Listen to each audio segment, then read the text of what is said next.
এবারে ঢাকাটা তুলে নিলাম। গ্রেভিটা বেশ ভালো মতো ফুটে গেছে, অনেকটা কমেও গেছে। এবারে দিয়ে দেবো আমি পনির। পনিরটা দেবার পর বেশিক্ষণ আর ফোটাবার দরকার নেই। এই ধরো 1 থেকে 2 মিনিট একটু ফুটিয়ে নিলেই হয়ে যাবে।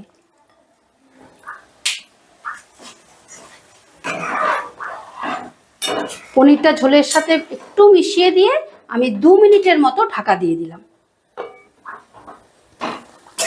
দেখো মিনিট 2 মতন বেশ ভালো করে ফুটিয়ে নিয়েছি, আর ঝোলটা অনেকটাই ঘন হয়ে গেছে। এবারে আমি গ্যাসটা অফ করে দিলাম। এবারে ওপর থেকে দিয়ে দিচ্ছি 3টে কাঁচা লঙ্কা, এটা জাস্ট ফ্লেভারের জন্য। দিয়ে দিলাম 1/2 চামচ শাহি গরম মশলা। দিয়ে দিচ্ছি 1 চামচ ঘি। এবারে দিয়ে দিচ্ছি বেশ খানিকটা ধনেপাতা। এবারে সমস্তটা একটু মিশিয়ে দিচ্ছি। বেশ ভালো করে মিশিয়ে দিয়েছি।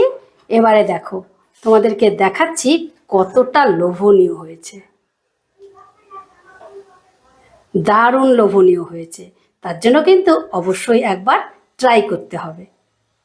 এবারে 2 মিনিটের মতন স্ট্যান্ডিং টাইমে রেখে তোমাদের পরিবেশন করে দেখাচ্ছি।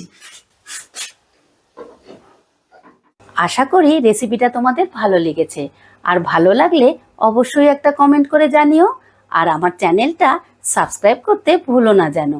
আবার দেখা হচ্ছে নতুন কোনো ভিডিওতে। ঠিক আছে, টাটা।